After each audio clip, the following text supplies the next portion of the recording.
میری آواز کلیئر آ رہی ہے؟ جی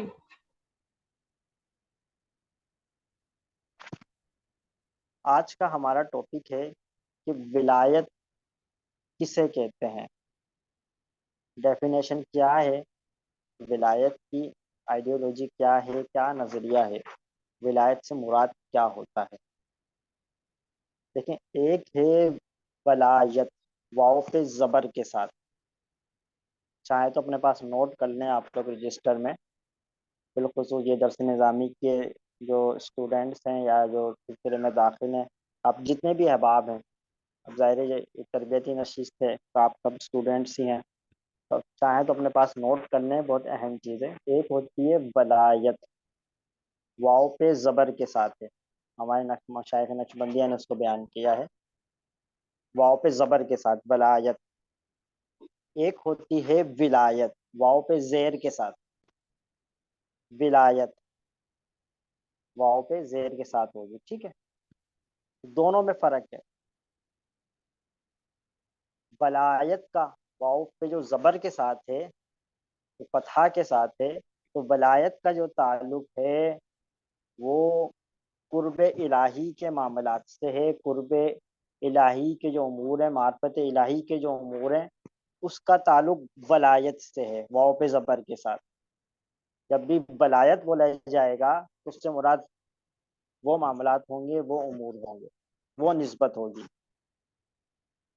ایک ہے ولایت واو پہ زیر کے ساتھ، ولایت، اس کا تعلق کرامات سے ہوتا ہے، کشف سے، کرامات سے، صحیح ہے۔ تو ان دونوں میں فرق ہے اور اس کو ملحوظ رکھنا ضروری ہے، ٹھیک۔ ان پورے دونوں پورے کو بینیفیشری کو ملحوظ دے دیا میں نے۔ رکھنا ضروری ہے۔ کوئی بتائے گا یہ جو میں نے بیان کرا ہے دونوں، ریپیٹ کر دیں، کوئی بھی کر دیں۔ السلام علیکم، میں بتاتی ہوں۔ جی بتائیں۔